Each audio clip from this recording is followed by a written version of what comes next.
Agárrate fuerte, pingüino, porque es viernes y el gobierno se puso en modo Tula Rodríguez para justificar su ineptitud, mientras que los ministros, en lugar de trabajar, hacen y dicen lo que sea para defender su sueldazo. Tenemos todo esto y más. ¡Ya lanza, pelao! Que es viernes y eso significa que hemos vuelto a sobrevivir una semana.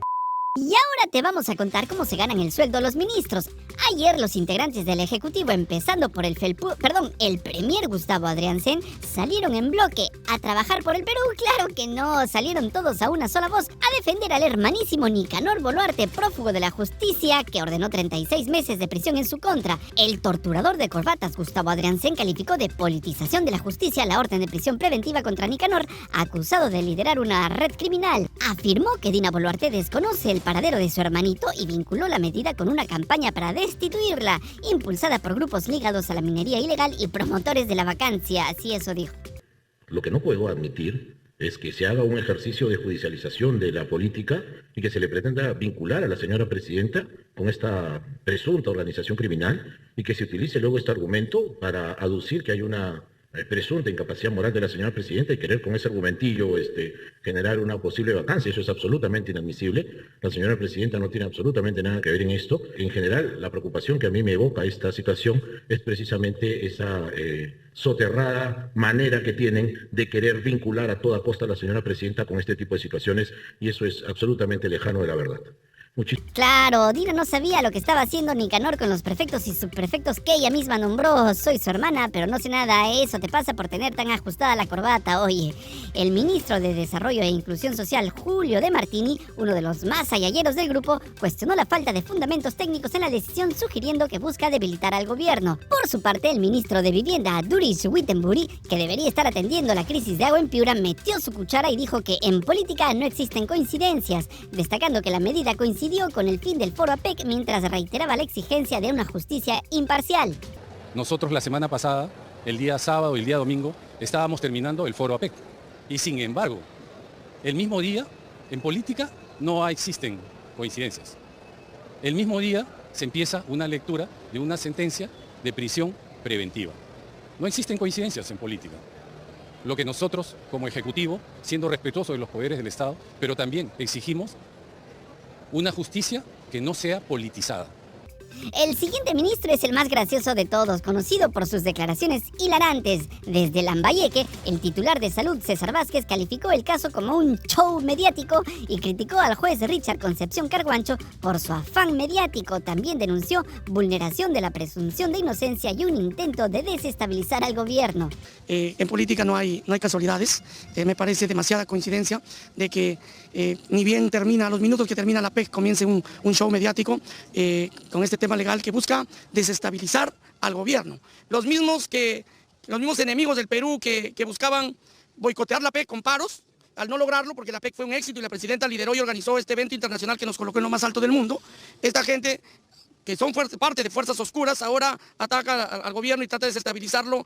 Espero que la sala que evalúe este caso pueda enmendarle la plana nuevamente al juez. Me parece que el juez tiene mucho afán mediático, pasión por las cámaras y pierde objetividad cuando se trata de un caso emblemático. ¿Y qué tiene que ver el paro, el APEC, las fuerzas oscuras, los operadores políticos con los escándalos de Nicanor Boluarte, quien usó prefectos nombrados por su hermanita, alias presidenta, para recoger firmas y formar su partido político? Son unos adefesios. Y hablando de ministros, Julio De Martini, del MIDIS, ha dicho que Nica va a renunciar por el escándalo de la red criminal dentro de Cali Guarma, que distribuyó conservas en mal estado a niños de todo el país. Aunque asumió la responsabilidad política, descartó su dimisión y señaló que trabaja en la reestructuración del programa, separando y denunciando a 10 involucrados. ¿Qué hacemos? Te aplaudimos.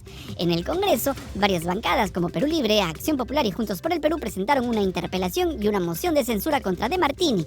Los documentos lo acusan de negligencia e incompetencia en la supervisión de programas alimentarios cruciales para los niños más pobres del país. Los parlamentarios consideran que su falta de renuncia al cargo refleja indiferencia ante la gravedad de los hechos y exigen que el Congreso actúe para garantizar el control político. Por supuesto, no le va a pasar nada. El meme que tenemos como Congreso no va a censurar a uno de los ministros favoritos de alias presidenta. Hablemos de mochasueldos prófugos. El excongresista Michael Urtecho y su esposa Claudia González, sentenciados por recortar sueldos a trabajadores parlamentarios, están con paradero desconocido. La Corte Suprema ratificó sus condenas de 22 y 28 años de prisión respectivamente el pasado 8 de noviembre, aunque inicialmente tenían medidas de vigilancia personal a cargo de la Policía Nacional en su domicilio. Estas se quebrantaron el día de la lectura de sentencia. El juez Juan Carlos Checli ordenó su captura tras informes de la PNP que confirmaron que ambos abandonaron su vivienda en La Molina desobedeciendo las restricciones impuestas, o sea, le bailaron sabroso a los policías que tenían que vigilarlos. Según su defensa, Urtecho, quien padece una discapacidad severa, requiere cuidados de su esposa, lo que llevó a solicitar prisión domiciliaria o medidas alternativas, petición que fue rechazada. Actualmente la búsqueda de ambos sigue activa mientras el INPE determinará el penal donde deberán cumplir sus condenas. Un excongresista sentenciado a 22 años de prisión, tiemblan los actuales mochasueldos, pero ojo, los congresistas de hoy harán todo lo posible para no ser juzgados ni sentenciados y de eso te vamos a hablar más adelante, pero antes tenemos algo que decirte.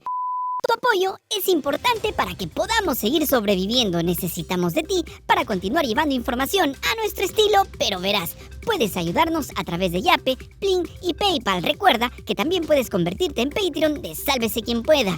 Tienes la opción de suscribirte a nuestro canal y hacerte miembro premium para formar parte del Team Salvados, la comunidad premium y Patreons de Sálvese Quien Pueda. A ellos le dedicamos todo nuestro trabajo. Gracias por mantener viva nuestra voz. Ahora sí, sigamos con la información. La muerte de Sheila Cóndor ha causado indignación por la actuación de la Policía Nacional. Sus familiares denunciaron que la PNP inicialmente se negó a aceptar la denuncia de su desaparición, lo que retrasó la búsqueda. Frente a este hecho, ¿qué hizo Dina Boluarte? Defender a la policía, asegurando que un caso aislado no debe manchar a toda la entidad. Declaró que los feminicidios tienen que parar y exhortó a toda la ciudadanía a ser agentes de cambio frente a la violencia.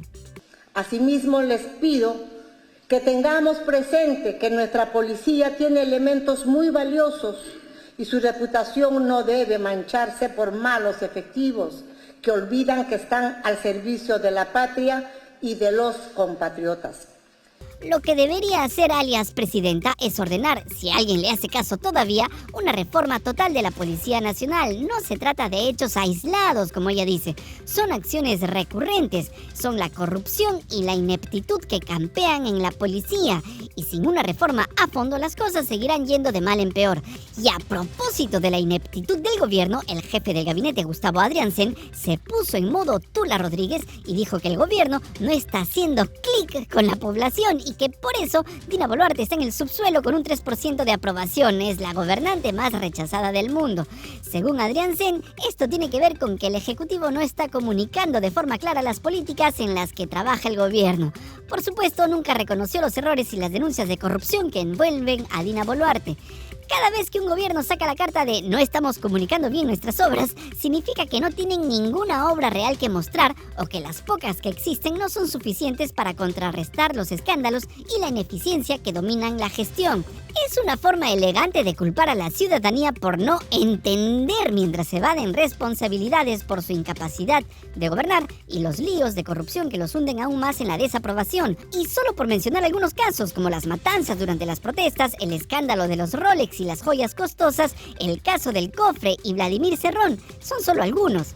No es que no sepan comunicar sus obras, es que no las tienen y lo único que vemos es incapacidad y corrupción. Resultado, un vergonzoso 3%.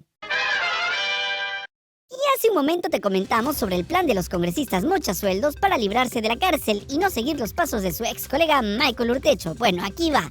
Ayer, casi corriendo, el Congreso de la República incluyó en la agenda del Pleno un polémico proyecto de ley que busca eliminar a la Junta Nacional de Justicia para reemplazarla con la Escuela Nacional de la Magistratura. Esta iniciativa, que ya fue aprobada en la Comisión de Constitución que maneja el fujimorismo, también propone que el Senado y no la Junta Nacional de Justicia sea el encargado de designar y remover a los jefes de la OMPE y el RENIEC, o sea, los partidos que participan en las elecciones quieren elegir a los responsables de organizar los comicios y contar los votos, pero también quieren que el Senado nombre a los jefes de la Autoridad Nacional de Control del Poder Judicial y del Ministerio Público, abriendo así la puerta a injerencias políticas. Así de descarados.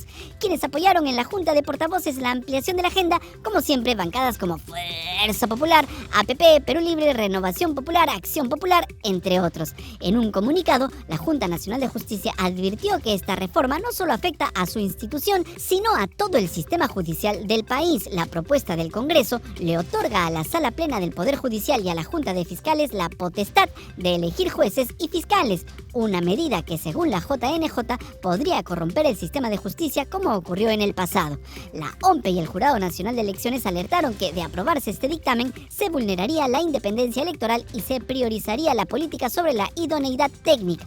Esta medida, sostienen, comprometería la neutralidad e imparcialidad de los organismos electorales. Por su parte, el RENIEC también expresó su desacuerdo, señalando que este cambio amenaza la autonomía de las instituciones públicas. El Congreso, al eliminar la Junta Nacional de Justicia y alterar los mecanismos de selección de jueces, fiscales y autoridades electorales, debilita aún más la confianza en el sistema judicial y electoral, favoreciendo intereses políticos y poniendo en riesgo la independencia de las instituciones públicas.